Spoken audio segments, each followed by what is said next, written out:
Ya, saya pertama bergabung dengan PAN karena kekaguman saya terhadap Pak Amin Rais. Ya, dan saya anggap sampai hari ini beliau adalah guru politik saya. Pak Amin sebagai tokoh sentral lebih kepada pemikiran-pemikiran yang sifatnya strategis. Ya, kita juga mau realistis ya, realistis dalam artian bahwa maju pilpres itu tidak hanya sekedar untuk mengajukan calon saja, tapi kan kita maunya menang. Dan dalam hal ini kita lihat dari berbagai survei yang ada, elektabilitas Pak Erick memang cukup baik. Jadi kalau umpamanya salah satu menerima Pak Erick Thohir, ibaratnya nanti saya tinggal teken tanda tangan SK Pak Erick Thohir, merem aja saya tanda tangan gitu loh.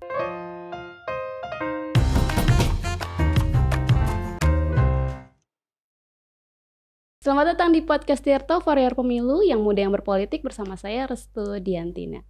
Politisi itu identik dengan sifat yang meledak-ledak gitu ya, outspoken. Tapi politisi yang satu ini justru dikenalnya dengan pembawaan yang kalem, santai, tenang gitu. Nah, beberapa waktu lalu sempat jadi perbincangan publik nih di medsos karena menegur bos smelter nikel yang tidak menggunakan bahasa Indonesia saat rapat dengar pendapat di DPR beberapa waktu lalu. Tapi bukan itu aja yang akan kita bahas pada hari ini, melainkan juga soal persiapan partainya menyambut pertarungan di pemilu 2024, juga tentunya soal capres dan cawapres. Sudah bersama kami di sini Sekjen Partai Amanat Nasional, Mas Edi Suparno. Selamat datang, Mas Edi. Terima kasih, terima kasih saya bisa hadir di sini. Iya. Ya. Oke. Ini biar kita semangat kali ya, Mas Edi ya. Boleh dong kita dikasih dipandu sama, soalnya kami ini belum dengar Mas Edi nyanyi lagu Mars PAN yang baru dong. Oh gitu. Hafal kan? Saya juga ya hafal, nggak hafal. Tapi karena memang sering sering dinyanyikan ya, sering diulang-ulang juga, dan kebetulan kalau ketemu teman-teman saya ya, yang bahkan yang non politisi pun datang ke saya terus menegur saya tuh, apa kabar? Pan selalu harapan gitu. Ya gitu, kurang lebih seperti itu. Gimana sih nih sekjennya nggak hafal? Tapi emang itu idenya dari siapa? Idenya itu memang ide kreatifnya Mas Eko Patrio. Oh, I see ya. Jadi Mas Eko Patrio dan kawan-kawan kemudian mengarang lagu itu, dan ternyata lagu itu ketika di launching antusiasmenya tinggi, ya, penerimanya juga ya alhamdulillah baik, ya, dan sering dinyanyikan. Jadi ya kita juga senang bahwa itu lagunya menjadi sangat memasyarakat. Ya, gitu. Tapi memang ada strategi nggak sih, itu strategi untuk mungkin meraup atensi dari pemilih muda atau apa, atau memang ya senang-senang aja? Ya otomatis tentu kan itu melekat ya, melekat di pikiran. Kadang-kadang kita di bawah sadar pun kita nggak dengan berkegiatan sehari-hari, misalnya kita lagi mau jalan ke kantor gitu, tiba-tiba kita nyanyi dalam hati, kok nyanyi lagu ini gitu kan, nggak sadar. Dan saya yakin tidak hanya itu, tapi masyarakat secara umum juga mendapatkan masukan itu, terus kemudian juga mereka ya hafal secara otomatis gitu, paling tidak di bawah sadarnya gitu. Ya di satu pihak ya strateginya itu adalah supaya memasyarakatkan jingle itu, lagu itu, sehingga pan-pannya itu diingat. Ya. Tetapi kan harus membuat masyarakat kemudian memilih PAN, kan perlu strategi yang lebih jauh daripada itu. Tapi paling nggak itu sudah bisa menarik perhatian. Ya, gitu. Atensi aja dulu ya, sebelum akhirnya memilih. Iya. Oke, Mas Edi, kita tahu Mas Edi tuh seneng banget sepedaan ya. Kalau kita lihat dari Instagramnya gitu, status WhatsApp, sepedaan mulu nih. Tapi sebenarnya yang menarik adalah Mas Edi ini juga sering terlihat sepedaan sama Pak Hasto Kristianto, Sekjen PDIP. Itu sebenarnya gini, apa yang bisa kita lihat dari hobi antar sekjen parpol ini gitu? Ini apakah memang ajang curhat aja atau ada lobby-lobby politik sekalian di situ? Ya kan, kita kalau sepedahan pasti kan itu karena pertemanan, ya. Hal-hal yang ringan dibahas, hal-hal yang sifatnya dibahas ya seperti sahabat biasa aja ya. Itu kan pasti itu menjadi pembahasan umum dan lain-lain.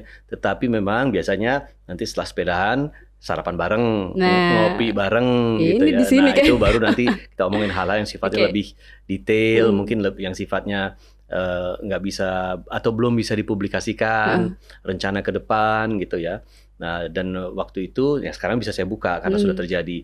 Waktu sepedahan dengan Mas Hasto, kita mengatur bagaimana pertemuan Pak Zulkifli Hasan nanti di kantor PDIP untuk bertemu Bu Mega. Nanti formatnya seperti apa, agenda yang topik dibahas apa dan lain-lain. Itu yang gitu. pertemuan yang Juni kemarin itu ya berarti? Ya betul, yang baru-baru aja kira-kira 2-3 minggu yang lalu. Nah, itu dari perbincangan di sepeda itu habis sepedahan. Ada perbincangan sepedahan, terus setelah itu kan saya lumayan sering diajak ngopi sarapan bareng di tempatnya Mas Hasto. Nah, jadi saya sih senang saja karena satu makanannya enak, pasti enak gitu.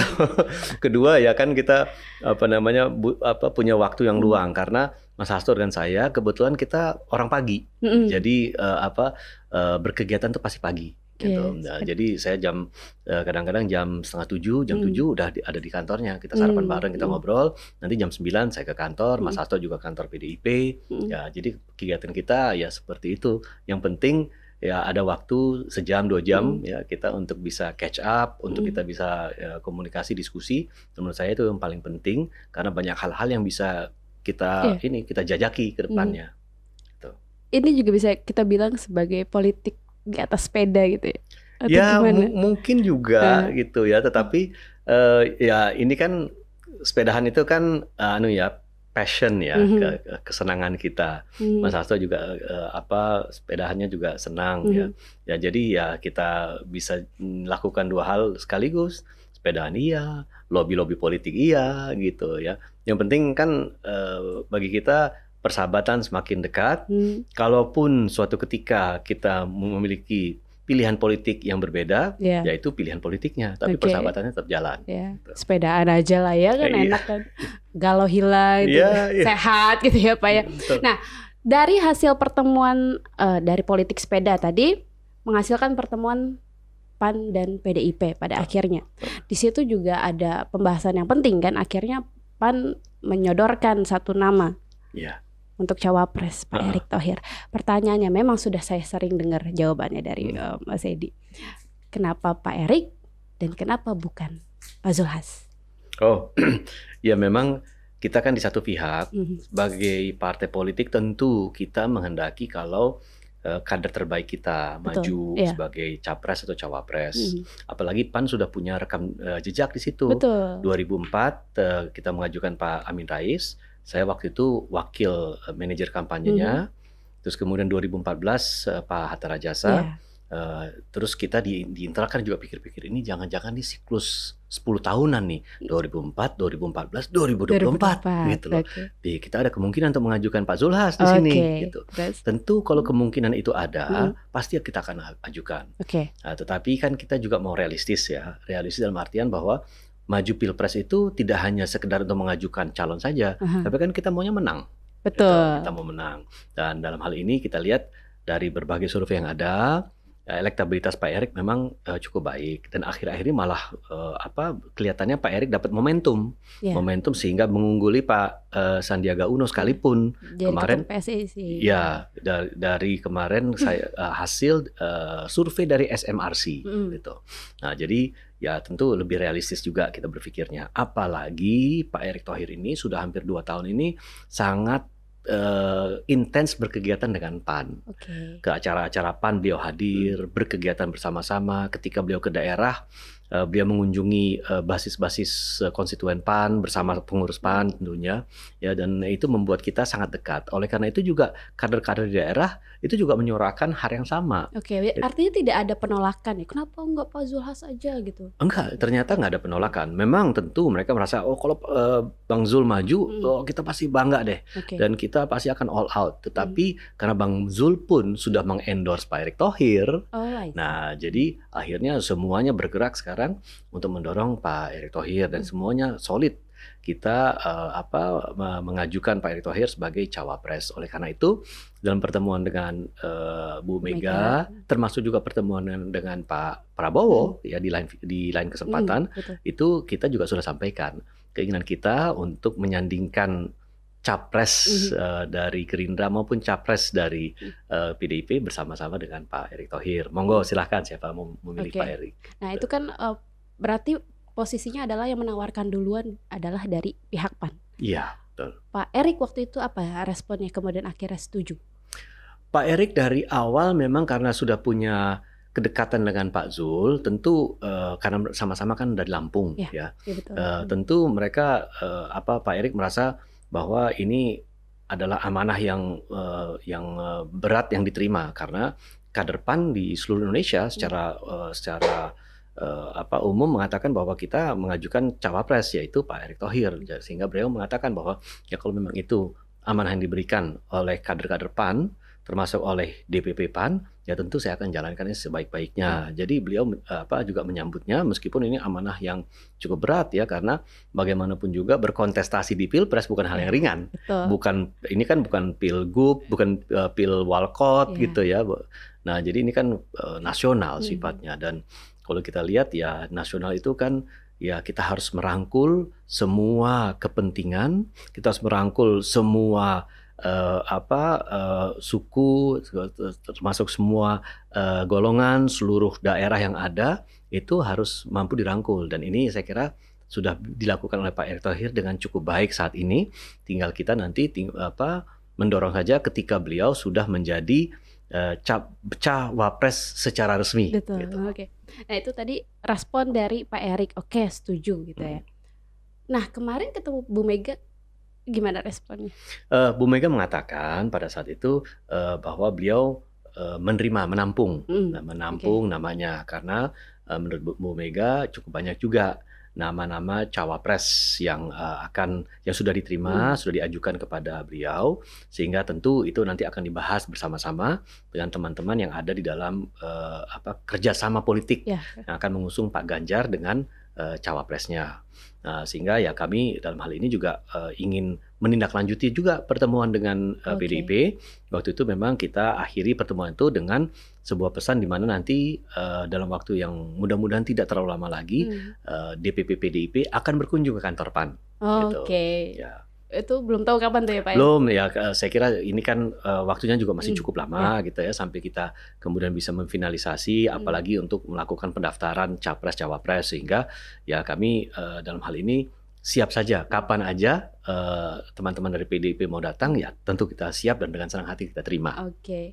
Nah itu kan kemarin sudah berkunjung ya, sowan lah ke PDIP, sudah sowan ke Prabowo juga, Pak Prabowo. Nah sebenarnya itu tadi soal cawapres, artinya berarti PAN kan sampai sekarang belum menyatakan dukungan ke salah satu nama capres ya.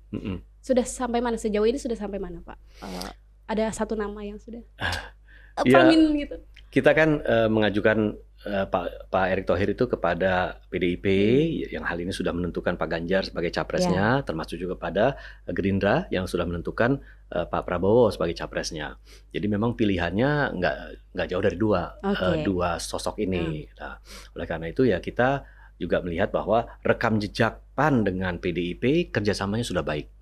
Kita bekerja sama di pilkada, dalam pilkada serentak beberapa tahun yang lalu. Kalau bekerja sama dengan PDIP, pasti kita memperluas basis pemilih, karena nasionalis dan nasionalis religius gitu ya.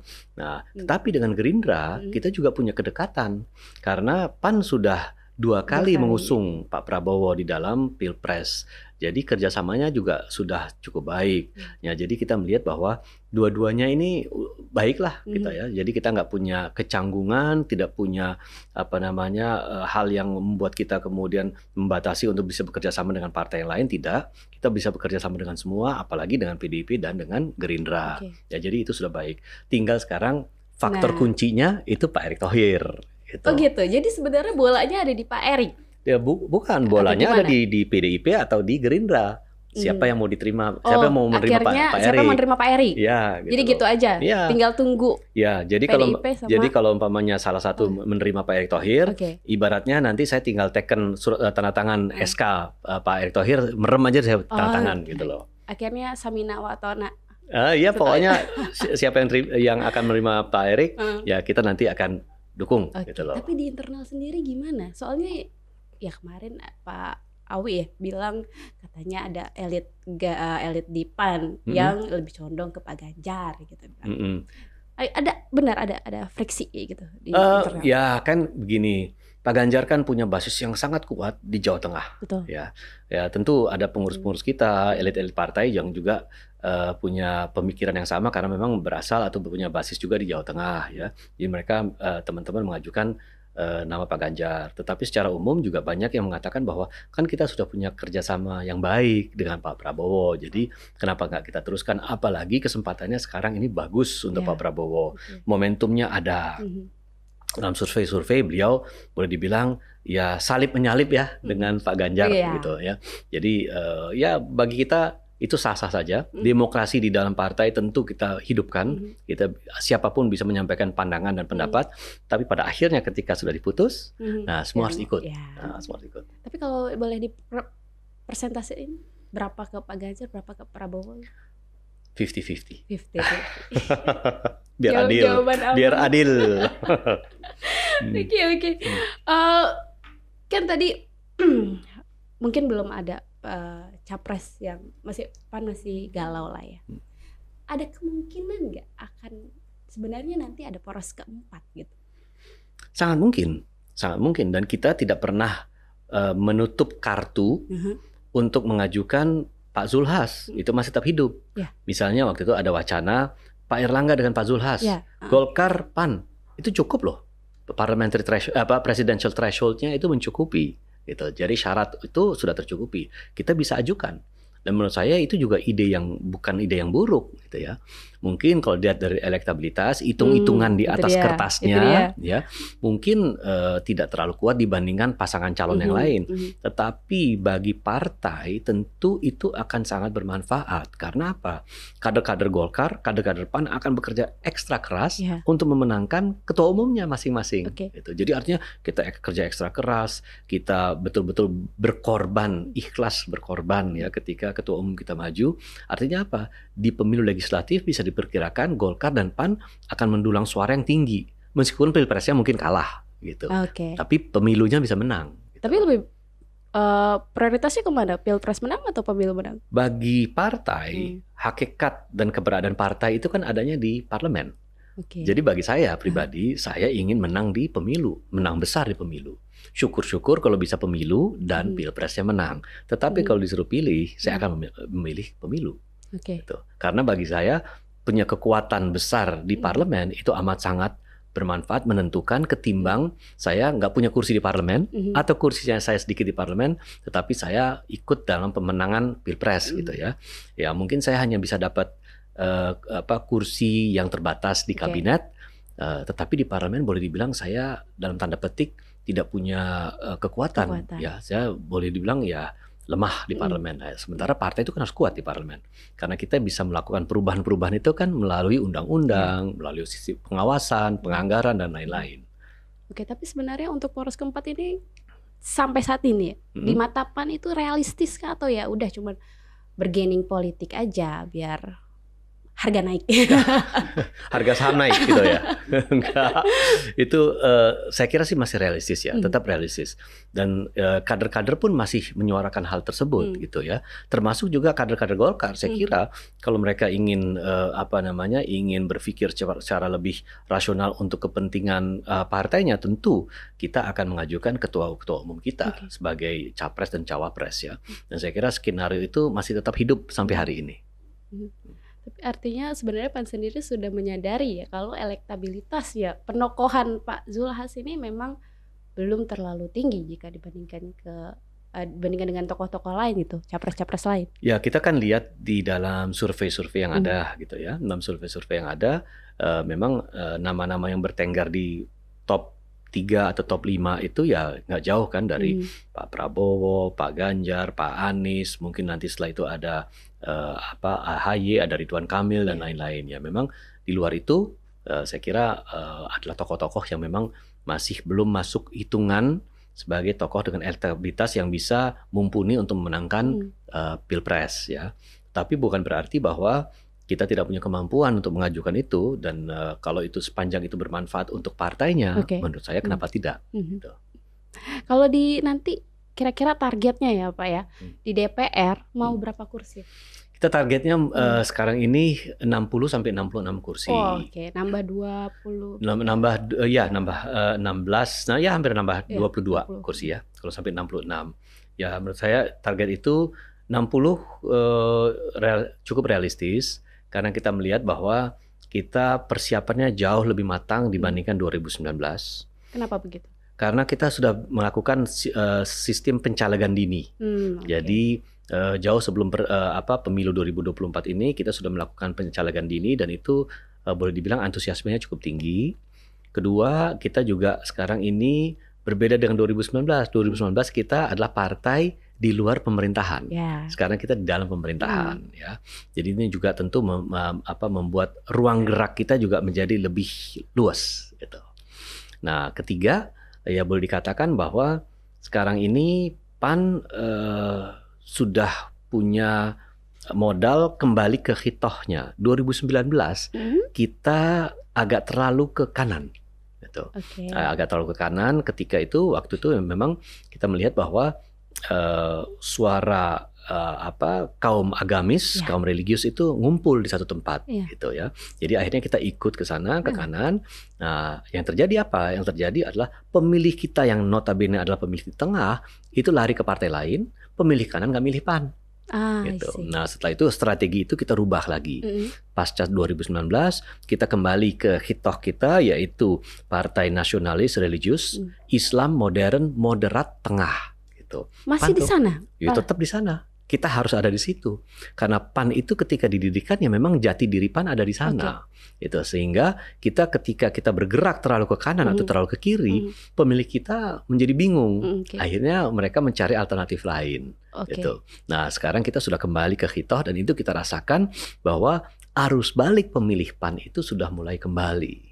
Soalnya kalau yang saya baca-baca ya di medsos ya, orang-orang masih sudah berpikir bahwa PAN sudah kehilangan justru hitohnya sebagai partai nasional religius gitu. Dan sekarang kita tahu PAN rekrutnya banyak artis-artis gitu ya, pemuda gitu kan. Apa yang bisa disampaikan Mas Edi sini? Karena Mas Edi bilang masih nasional religius, tapi ternyata yang dilihat ternyata sama orang sudah nggak ke situ gitu. Mas Edi. Jadi mungkin yang perlu saya klarifikasi di sini bahwa PAN itu berdasarkan berbagai survei yang ada masih merupakan partai preferensi utama dari pemilih Muhammadiyah. Jadi nasionalis religiusnya itu masih belum hilang. Dan bagi PAN dengan Muhammadiyah itu kita merupakan hubungan antara orang tua dengan anak. Sampai hari ini itu juga tidak bisa terpisahkan. Nah, kita punya hubungan yang sangat dekat, bahkan untuk kebijakan-kebijakan penting kita konsultasikan dengan Muhammadiyah. Gitu. Nah, ini menurut saya merupakan hal yang sangat penting untuk kita klarifikasi lagi supaya masyarakat tahu bahwa PAN dengan Muhammadiyah itu merupakan suatu kesatuan yang tidak bisa dipisahkan. Nah, kedua, kalau dilihat bahwa PAN itu banyak merekrut artis, saya kira kalau dilihat dari jumlahnya yang kita rekrut itu artis memang ada, akademisi ada, tokoh agama ada, ya, terus kemudian atlet juga ada. Gitu. Tapi yang menonjol kan artis-artis ini. Karena artis itu memang jadi wajah gitu loh. Ya, karena artis mungkin karena sebagai public figure yang memang sering tampil ya, sering dicari justru beritanya oleh masyarakat ketimbang mungkin mantan artis, mantan atlet ya, atau misalnya akademisi. Tetapi kalau dilihat dari jumlahnya, saya kira itu boleh dibilang sebanding. Ya, jumlah atlet yang kita rekrut, jumlah akademisi yang kita rekrut, jumlah tokoh agama yang kita rekrut itu sebanding dengan jumlah artis juga ya. Mungkin juga artis-artis itu karena mereka sekarang sebagai tokoh publik ya, sekarang beralih menjadi politisi PAN ya, tentu ingin didengar juga oleh masyarakat. Apa sih yang membuat mereka masuk PAN, apa yang mereka kemudian ingin sampaikan kepada masyarakat, ingin didengar gitu.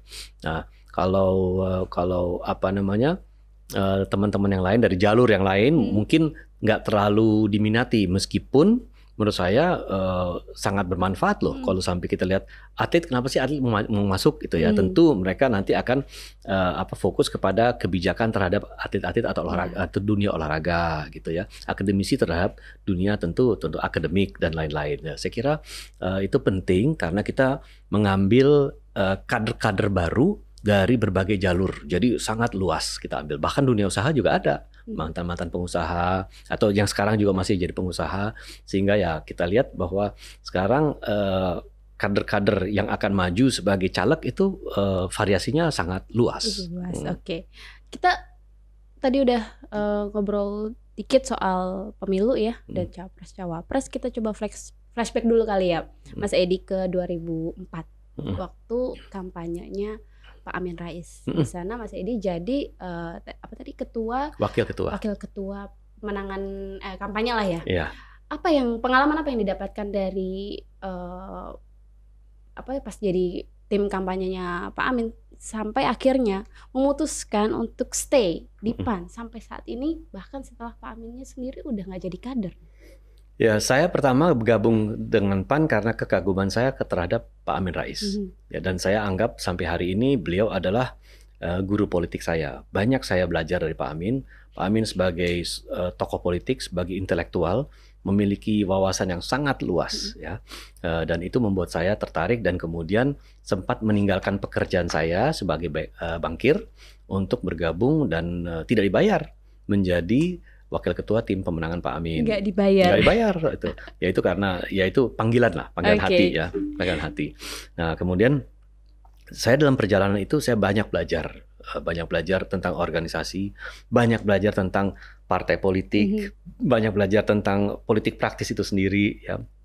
Sehingga saya ketika Pak Amin belum berhasil menjadi presiden, saya memang mengatakan pada Pak Amin, saya akan kembali ke rumah lama saya sebagai praktisi perbankan, tetapi kapan saja Pak Amin membutuhkan tenaga saya siap. Dan saya sering mendampingi beliau, membuat masukan untuk beliau dari aspek ekonomi, keuangan dan lain-lain.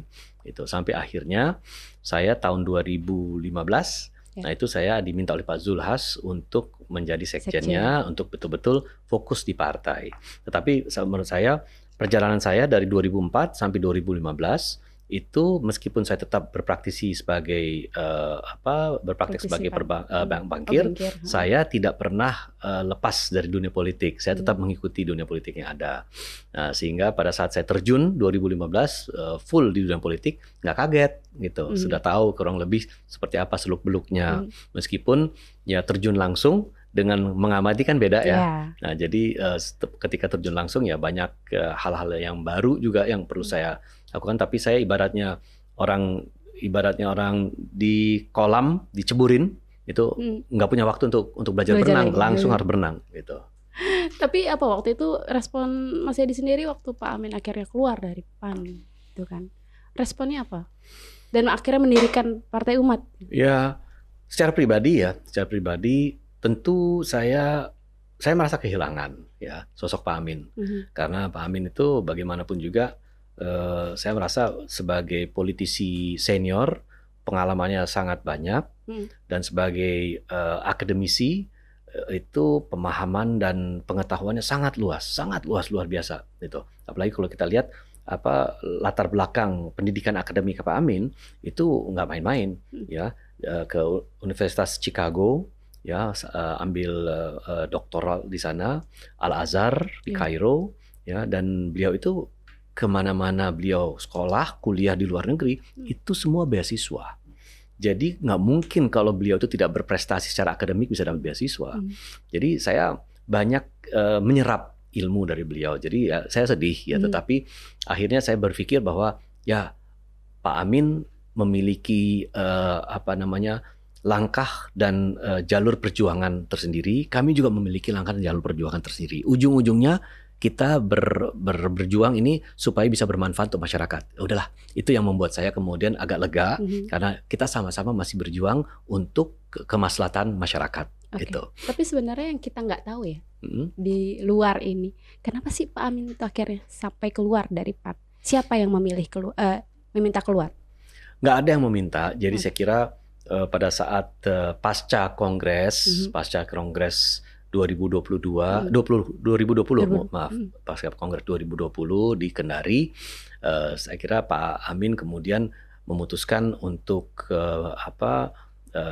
mendirikan partai baru, dan tentu keputusan itu kita hormati, ya kita hormati. Dan saya kira apa yang melatar belakangi beliau mendirikan partai baru itu ya saya tidak penting bagi saya, ya, dalam artian bahwa saya nggak usah mikirin kenapa Pak Amin mendirikan partai baru, enggak. Tetapi bagi saya yang paling penting adalah Pak Amin tetap berjuang untuk masyarakat, dan itu yang membahagiakan saya, bahwa sampai hari ini pun Pak Amin bersama kawan-kawan yang lain di Partai Umat itu tetap berjuang. Dan saya juga merasa bahwa perjuangan kita ini nggak akan ada habis-habisnya.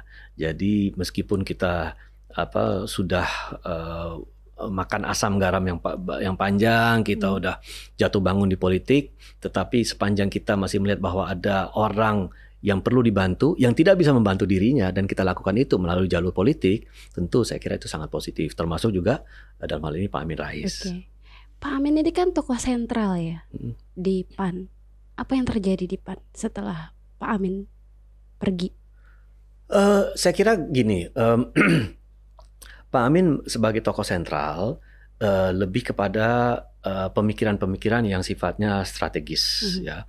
Tetapi pelaksanaan, eksekusi, bahkan untuk pelaksanaan kegiatan sehari-hari di partai itu dilakukan oleh Ketua Umum dan Sekjen. Jadi Pak Zul dengan saya sejak 2015 itu sudah praktis menjalankan kegiatan partai secara sehari-hari.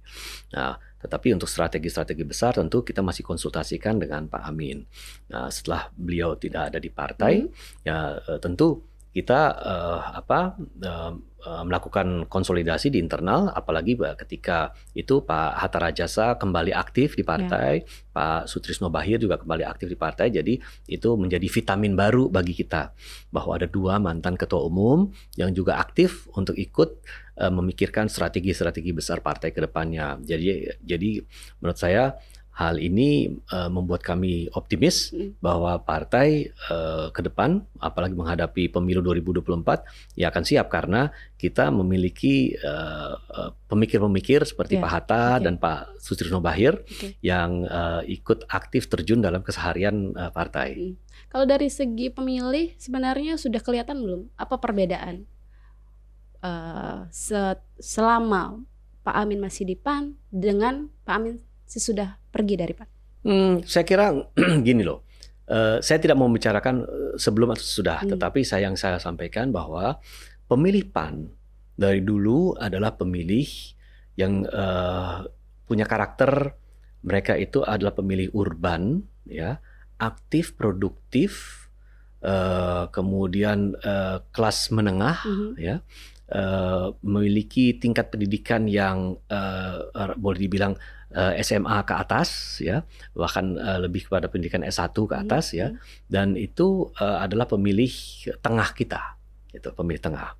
Jadi dan dari dulu ini adalah basis kekuatan PAN, dan kita ingin tegaskan bahwa ya kita tidak akan beralih dari basis itu, karena orang juga sudah mengenal PAN di situ, ya. Kalau kita sekarang mengatakan bahwa kita ingin meraup basis pemilih buruh, tani, gitu ya, nelayan, mungkin agak susah, bukan gitu. Tapi lebih kepada urban, perkotaan, gitu, yang aktif, produktif, gitu ya. Nah itu yang lebih masuk ya ke PAN, karena kita juga platform perjuangan kita lebih kepada hal-hal tersebut. Meskipun sekarang boleh saya juga sampaikan dengan adanya era komunikasi yang lebih mudah, ya, internet ada di mana-mana, orang bisa menjangkau informasi dengan mudah dengan melalui smartphone-nya, ya. Yang namanya urban dengan daerah itu sudah nggak ada batasannya lagi, gitu, karena di daerah pun orang bisa mendapatkan informasi yang terjadi di kota, di Jakarta atau di pusat-pusat perkotaan yang lain, gitu ya. Jadi saya kira itu juga menjadi PR bagi kita agar kita bisa menjangkau lebih luas lagi konstituen kita. Ngomong-ngomong soal konstituen, bener nggak menurut PAN, apakah konstituennya ini sekarang konstituen PAN ya terbelah dengan mereka beralih ke Partai Umat? Benar nggak lagi berebut konstituen? Enggak. Saya kira ceruk pasar dari Partai Umat dengan PAN itu berbeda, ya. Seperti yang saya sampaikan, PAN itu kan adalah partai nasionalis religius, ya, Islam modern moderat tengah. Kita di tengah-tengah gitu. Saya kira itu berbeda dengan platform perjuangan dari Partai Umat, ya. Apa itu perjuangannya? Silahkan tanyakan ke Partai Umatnya. Tapi saya kira konstituennya berbeda, dan itu tuh kita rasakan karena apa? Karena sudah kita rasakan ada arus balik dari pemilih PAN yang 2019 itu kemudian sempat hengkang ke partai lain, memilih partai lain, tetapi sekarang kembali ke PAN. Ya, karena melihat bahwa ternyata PAN sekarang kembali ke hitohnya, ke jalurnya yang memang menjadi basis ketika PAN didirikan pada di awalnya. Jadi ya itulah yang sekarang ingin kita kuatkan jalur ini. Dikuatkan di basis yang loyal, pemilih loyalnya, tapi ada nggak kemungkinan atau rencana dari PAN untuk memperluas konstituennya ke basis NU? Oh tentu, dan itu sudah dilakukan. Saya kira ini salah karena satu merekrut Pak Erick Thohir dengan salah satu terobosan besar yang dilakukan oleh Pak Zulhas adalah mampu untuk menembus ke basis-basis NU, ya, sehingga pada saat ada pertemuan dengan Ketua Umum PBNU, ya, Pak Yahya Stakuf menyampaikan bahwa tidak diharamkan bagi warga Nahdien untuk memilih PAN. Bahkan sempat ada joke bahwa PAN itu singkatan dari Partai Akan Nahdien, gitu ya. Semua akan hadir pada waktunya, gitu ya. Ya, jadi saya kira itu terobosan yang besar. Jadi kita bisa memperluas pasar kita, ya, basis konstituen kita. Bahkan di Jawa Timur, sejumlah caleg andalan unggulan kita adalah putra dari pemimpin pondok-pondok pesantren di sana, gitu. Yang notabene adalah pondok pesantren Nahdien. Ya, jadi bagi kita sekarang ini memperluas basis konstituen itu otomatis.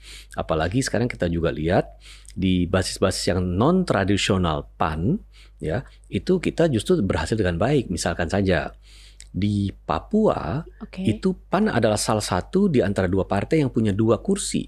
Padahal PAN itu kan boleh dibilang bukan punya basis di Papua. Kalau di Sumatera Barat bisa dimengerti, gitu ya. Di Aceh bisa dimengerti, di Riau dan lain-lain bisa dimengerti. Tapi di Papua enggak. Tapi ternyata kita bisa, gitu. Jadi ya kita punya kemampuan juga untuk meluas basis. Di NTT, ya, itu kita punya 1 kursi, kita targetkan 2 kursi nanti di NTT.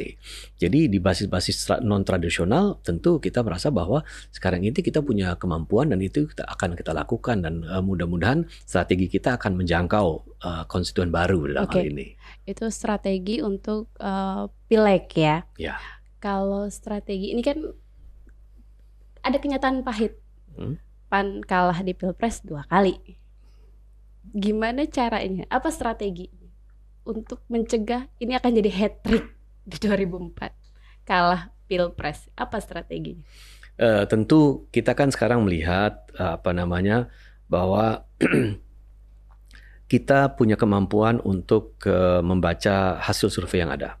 Bahkan kita punya pembanding juga dengan survei internal kita. Jadi kita bisa lihat kira-kira potensi pemenangan seperti apa. Analisis politik kita juga bisa melihat bahwa kalau kita memihak ke salah satu bakal capres, potensi kemenangan itu lebih besar dibandingkan yang lain. Dan dalam hal ini tentu kita punya hitung-hitungan politik di atas kertas yang kita bisa boleh dibilang dipertanggungjawabkan kepada konstituen PAN, kepada pengurus-pengurus PAN, sehingga kita memilih misalnya si A, gitu ya. Nanti setelah itu kita berjuang. Kalah menang itu masalah kedua. Yang penting kita sudah membuat hitung-hitungan politik yang sangat matang, yang jelas bisa dipertanggungjawabkan, sehingga kita bisa mendapatkan dukungan dari semua stakeholders di internal PAN untuk memperjuangkan calon presiden yang akan ada. Kalah menang itu masalah kedua, meskipun dari awal kita sudah mengatakan bahwa kita mau maju dan kita mau menang, gitu. Ya. Tapi hasilnya, outputnya ya kita nggak tahu. Ya. Nah, tetapi berbeda dengan 2019 dan 2014, memang di 2019 itu kan kita berada di luar pemerintah, ya. Jadi dari sekarang ini dalam pemerintah, dan kita boleh dibilang punya komunikasi politik yang sangat baik dengan semua partai, sehingga kita mau ke bakal capres manapun saat ini saya kira PAN diterima. Artinya kemarin memutuskan masuk ke pemerintahan walaupun sudah kalah itu adalah bagian dari strategi untuk di 2024 ini agar jalannya mulus? Ya, yang namanya perubahan partai ya, party change itu salah satunya adalah strategi politik yang berubah ya. Dan strategi politik berubah itu dalam bentuk kita bergabung ke pemerintah ya. Karena kita merasa bahwa ketika bergabung ke pemerintah banyak agenda-agenda perjuangan partai PAN yang kita bisa perjuangkan di dalam, ketimbang kita di luar. Di luar kan kita hanya bisa memberikan masukan. Tapi di dalam kan kita sebagai eksekutor, gitu ya. Dalam hal ini Pak Zul sebagai Menteri Perdagangan, ya beliau bisa melakukan eksekusi dari kebijakan-kebijakan ekonomi di bidang perdagangan yang selaras dengan kebijakan PAN dalam hal ini. Jadi ya memang terlihat efek positifnya dalam hal ini. Artinya saat ini PAN sedang menjalankan politik dua kaki gitu, Mas Edi? Maksudnya gimana? Politik dua kaki, ya masuk di pemerintahan, tapi sebelumnya kan di luar pemerintahan gitu. Sekarang masuk di pemerintahan biar ya aman aja posisinya gitu. Enggak, kita nggak pernah dua kaki. Kalau dua kaki itu kan boleh dibilang kita tidak punya pendirian yang kuat. Kita hitam putih dalam hal ini. Ya, di luar kita di luar, di dalam sekali kita di dalam. All out. Gitu ya, sekarang kita di dalam all out, dan kita sudah katakan bahwa kita mendukung pemerintahan Pak Jokowi dan Pak Ma'ruf Amin sampai 2024 ini ya, dan kita mendukungnya itu tidak ada pemikiran lain kecuali untuk mensukseskan kebijakan-kebijakan yang sudah dilakukan. Tentu kita sebagai partai yang sifatnya masih kita objektif ya, kita objektif. Tentu kalau memang ada hal-hal yang perlu diluruskan, tentu kita luruskan. Ya, ada yang kritisi, kita kritisi secara santun ya. Kalau memang ada hal-hal yang perlu disampaikan masukannya, kita sampaikan masukan secara konstruktif. Saya kira itu wajar saja ya, tetapi kita tidak pernah merasa bahwa kita perlu berada di dua kaki. Saya kira itu bukan warnanya PAN. Kalau sekarang PAN kan tadi seperti yang sudah saya singgung, wajahnya adalah artis ya, partai artis nasional gitu. Walaupun akhirnya dikonfirmasi lagi sama Mas Edi. Tapi gini, sebenarnya strategi untuk merekrut para artis ini sudah terlihat efektif belum sampai saat ini ya? Begini, masyarakat dan pemilih PAN. Ya, pemilih PAN itu adalah pemilih yang saya sampaikan tadi, urban, aktif, produktif ya. Pemilih yang akan nanti memilih di pemilu 2024 kebanyakan itu adalah pemilih muda, pemula ya. Itu kurang lebih 58% gitu ya. Dan kemudian kita melihat bahwa pemilih-pemilih ini, masyarakat ini adalah pemilih yang rasional dan kritis. Nah, itu dia. Nah, disajikan ibaratnya hanya disajikan casing saja ya, sebuah bungkusan tanpa isi, itu mereka pasti akan kritisi. Ya, jadi kalaupun kita merekrut misalkan teman-teman dari kalangan artis, tentu muatannya harus ada, substansinya harus ada, yang disampaikan kepada masyarakat, tidak hanya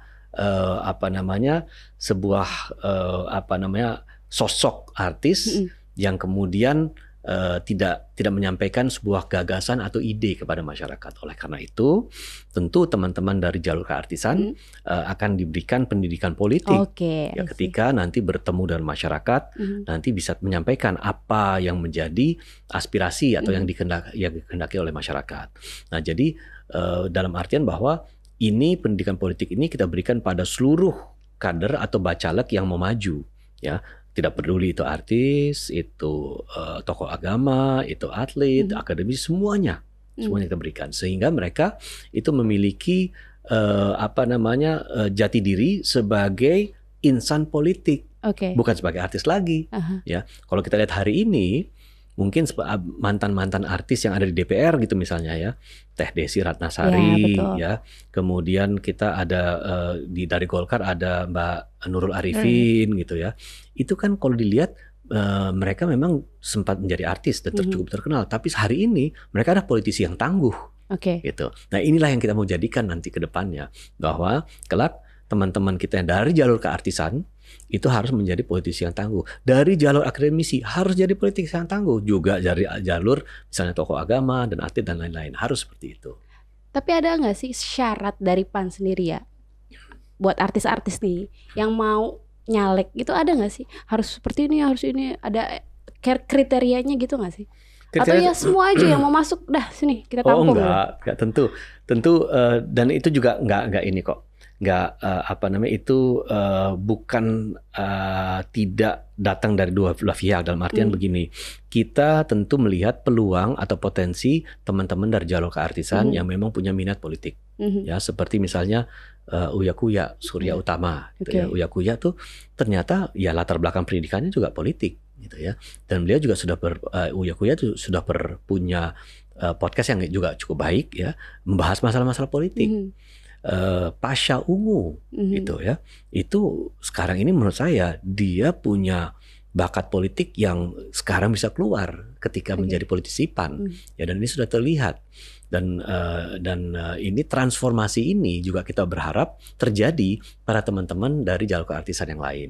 Nah, sehingga pada saatnya kita juga bisa melihat pada saat kita mau rekrut teman-teman artis, ini bakat politiknya ada, yang ini mungkin belum ya, sehingga memang dan itu akan ada seleksi alamiah gitu ya, karena yang belum punya minat politik ya sifatnya hanya diajak mau ikut gitu ya, nanti ya lama-lama juga akan berpikir saya kelihatannya nggak punya bakat untuk nyalek, saya tetap istiqomah di jalur keartisan, kurang lebih seperti itu. Tetapi yang lain-lain itu mereka ternyata mau, dan kelihatan dari kegiatan sehari-hari teman-teman yang hari ini menjadi sosok atau bacalek PAN dari jalur keartisan ternyata rajin loh turun ke masyarakat, rajin turun ke dapil masing-masing. Gitu. Artinya berdampak positif terutama buat yang spesialnya buat ke pemilih muda yang kritis ini, dampak positifnya sudah terlihat. Saya kira begini, kan sekarang masa memperkenalkan ya teman-teman dari jalur artis ini. Tetapi tentu saya kira dalam prosesnya nanti ke depannya teman-teman artis kan juga punya agenda yang ingin mereka sampaikan.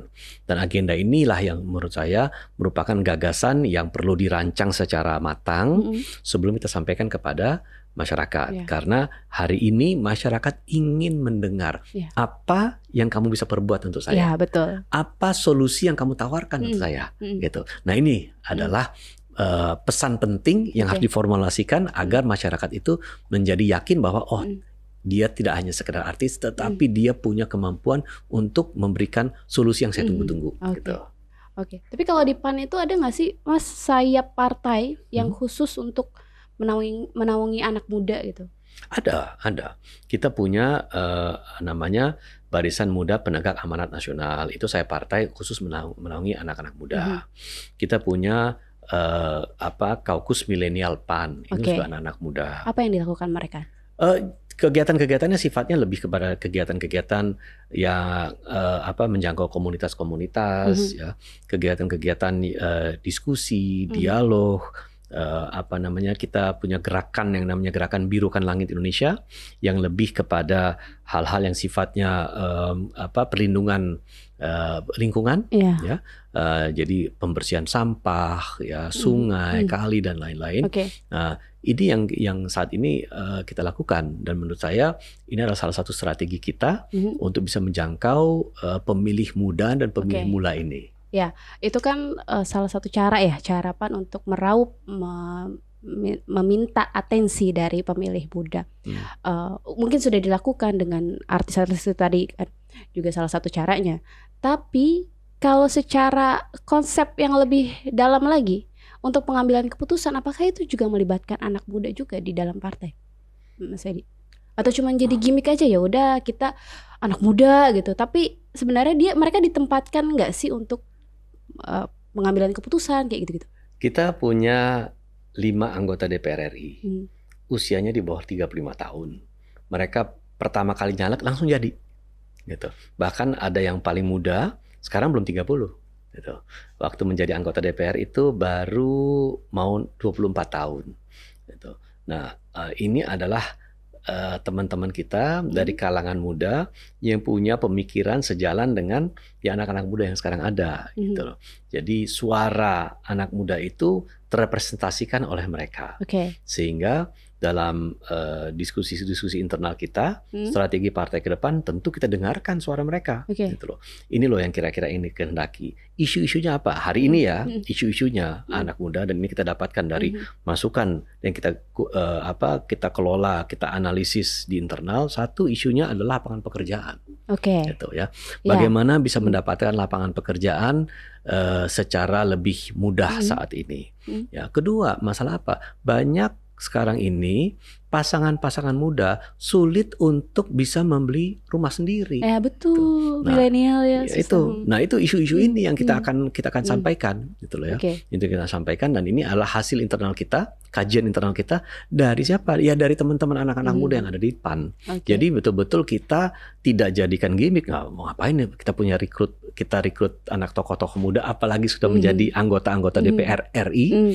Kalau kita tidak manfaatkan, gitu. Dan inilah masukan-masukannya supaya kita bisa memberikan feedback kembali kepada calon-calon pemilih pemula, pemilih muda ini, supaya kita bisa memberikan feedback dengan solusi yang ada. Itu tadi soal pileg, tapi sekarang coba kita beralih ke hal lain nih, Mas Edi. Soal ada warga lah ya, sejumlah warga melaporkan ke MK soal mau ini judicial review undang-undang partai politik. Yang dibahas adalah, yang dituntut adalah soal perpanjang masa jabatan ketua partai politik. Itu dibatasi 2 tahun. Kalau dari 2 periode. 2 periode, sorry. Pandangan PAN gimana? Ini artinya kan Pak Zulhas sudah nggak boleh lagi nih dicalonin maju lagi jadi ketum. Ya, saya kira begini. Setiap partai politik itu punya anggaran dasar, anggaran rumah tangga. Yang mana itu mengatur masa jabatan kepengurusan, termasuk ketua umum dalam hal ini. Ya ini sudah diatur, sudah merupakan bagian dari aturan internal konstitusi partai. Gitu.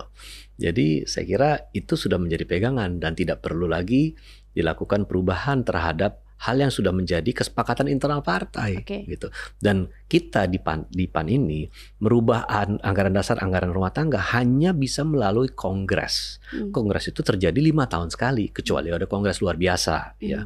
Tapi itu hanya bisa melalui kongres yang kita lakukan setiap 5 tahun dengan kesepakatan mayoritas, gitu. Jadi bukan hal yang mudah. Ya, jadi bagi kita, ya konstitusi partai yang namanya ADART itu menjadi pegangan kita, sehingga partai-partai lain pun juga sama seperti itu. Sehingga menurut saya itu tidak perlu diintervensi melalui keputusan atau melalui pengajuan judicial review yang dilakukan oleh sejumlah pihak yang saat ini sedang dibahas di MK. Ya, jadi menurut saya sesungguhnya itu tidak relevan. Ya, biarkan AD dan ADART yang merupakan kesepakatan seluruh pemegang saham stakeholders partai, itulah yang menjadi pegangan aja. Terus gimana soal regenerasi, kaderisasi? Apakah apalagi misalnya kalau tokohnya tidak terlalu prominent untuk jadi capres atau cawapres, kan perlu juga ada kader baru, ada tokoh baru gitu. Apa itu nggak menjadi pertimbangan juga? Oh ya perlu nih kayaknya. Salah satu tugas dari partai politik ada menciptakan calon-calon pemimpin yang akan datang. Betul. Calon-calon pemimpin itu bisa menjadi calon pemimpin di partai politik, bisa juga menjadi calon pemimpin di eksekutif maupun di legislatif. Gitu. Yang penting kita bisa mencetak calon-calon pemimpin yang ada di jalurnya masing-masing dan bisa berprestasi di situ. Wali kota, bupati, gubernur, pimpinan DPRD, pimpinan DPR dan lain-lain. Gitu. Termasuk juga dalam hal ini pimpinan partai. Ya. Jadi bagi saya hal itu regenerasi di PAN dalam hal ini menurut saya tetap berjalan dengan baik. Kita memang punya kebiasaan sebelumnya bahwa ketua umum hanya menjabat 1 kali, bukan bisa menjabat. Tetapi berdasarkan ADART itu saat ini ketua umum hanya bisa menjabat 2 periode maksimal, gitu. Ya, jadi nanti kita lihat 2025 Kongres PAN itu nanti kita lihat regenerasi PAN akan berjalan. Kita lihat dinamikanya seperti apa. Pasti ada dinamika, tetapi menurut saya yang paling penting adalah tidak boleh ada kebuntuan dalam regenerasi di partai itu. Dan menurut saya partai sebagai salah satu tonggak demokrasi justru harus mempertontonkan demokrasi itu kepada masyarakat bahwa regenerasi terjadi. Oke. Mungkin kalau soal pemilu, parpol mungkin cukup kali ya. Tapi saya penasaran sama kejadian di DPR kemarin itu, Mas Edi. Soal menegur ke bos smelter nikel.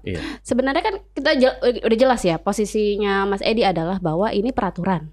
Harus berbahasa Indonesia saat rapat resmi. Tapi pertanyaannya adalah, efektif nggak sih rapat seperti itu? Kita harus mendengar dulu dari penerjemah. Sementara itu adalah rapat dengar pendapat yang kita mau dengar. Apa sih masalahnya? Apa sih yang penjabaran yang ingin disampaikan oleh bos-bos smelter itu gitu? Efektif nggak sih kalau kayak gitu? Sesungguhnya efektif dalam artian begini. Kalau memang pada saat itu beliau-beliau itu yang kita undang sudah menyerahkan mandat untuk presentasi itu kepada salah satu direksinya atau kepada pihak yang ditunjuk yang berbahasa Indonesia, saya kira lancar, bisa kita laksanakan ya, karena untuk menunggu yang saya tadi sampaikan itu, bahwa kita menunggu dia menyampaikan dalam bahasa dalam bahasanya sendiri, kemudian diterjemahkan, itu butuh waktu, apalagi waktu yang diundang banyak, gitu ya. Nah, tetapi kemudian kita sudah berikan kebijakan bahwa harus bahasa Indonesia. Jadi untuk setiap rapat-rapat yang akan datang, yang bagi mereka yang tidak bisa berbahasa Indonesia, tentu dari awal sudah harus memberikan mandat kepada penterjemah, yang dia boleh hadir di situ, ya. Tetapi yang menyampaikan adalah penterjemah. Meskipun demikian, apa yang disampaikan oleh penerjemah, benar atau salahnya, yang bertanggung jawab tetap direksinya, gitu loh. Tetap, itu ya. Ya, dia kan hanya menjalankan menjalankan tugas saja sebagai penerjemah. Jadi kita tetap minta supaya berdasarkan undang-undang dan perpres ya, bahwa itu harus menggunakan bahasa Indonesia. Jadi kita tetap menghendaki demikian. Dan menurut saya itu sebuah mekanisme yang memang perlu ditaati di DPR, bukan di DPR saja, di tempat-tempat lain juga, di lembaga dan institusi lain juga seperti itu. Sama aja kalau kita misalnya kita ke Jepang, ke Korea, ya, ke Eropa, misalnya di Jerman atau di Perancis ya. Ketika kita berada dalam forum resmi, itu mereka berbicara dalam bahasanya sendiri. Ya, dan kita mendengarkan penerjemah atau kita mendengarkan melalui penerjemah yang ada diberikan lewat audio gitu ya. Jadi menurut saya itu yang kita lakukan di DPR kemarin itu merupakan permintaan yang sangat lazim dilakukan, apalagi itu ada aturan jelasnya gitu. Oke, terima kasih Mas Edi. Tapi itu udah sesi-sesi yang berat-beratnya. Saya mau kasih pertanyaan-pertanyaan ringan aja nih sekarang nih. Segmen pertanyaan ringan. Ada dua pilihan. Mas Edi harus jawab cepet. Tahu kan? This or that. Sepedaan atau kulineran? Sepedaan. biar sehat ya. Biar sehat. Kalau kulineran, aduh nanti belum apa-apa udah menimbang, aduh harus sepedaan lagi gitu. Kedua, Robusta atau Arabica? Robusta. Karena saya lebih suka yang pahit daripada yang asam. Oh gitu. Kita berbeda soal ini. Baiklah. Ngurus perusahaan atau jadi politisi? Hari ini jadi politisi. Ya, karena politisi kita punya manfaat yang sangat luas dan langsung dirasakan masyarakat. Kalau perusahaan kita punya manfaat luas juga, tapi dirasakan oleh pemegang saham. Pertanyaan keempat, kadar PAN dari kalangan pengusaha atau dari selebriti? Ini harus jawab cepat ya. Pengusaha. jadi kalau pengusaha bisa modalin yang lain-lain juga, teman-teman yang lain gitu. Padahal nggak ditanya kenapa, dijawab sendiri. Terakhir, pertanyaan pamungkas. Siap ya, Mas Edi? Iya. Pilih jadi ketum partai atau menteri? Ketum partai. Semoga di 2025 ya. Amin. Terima kasih Mas Edi sudah bersedia hadir di podcast Tirto. Terima kasih juga teman-teman Tirto sudah menonton podcast Tirto For Your Pemilu, yang muda yang berpolitik. Kita kembali lagi minggu depan, ada siapa? Kita lihat aja nanti. Bye.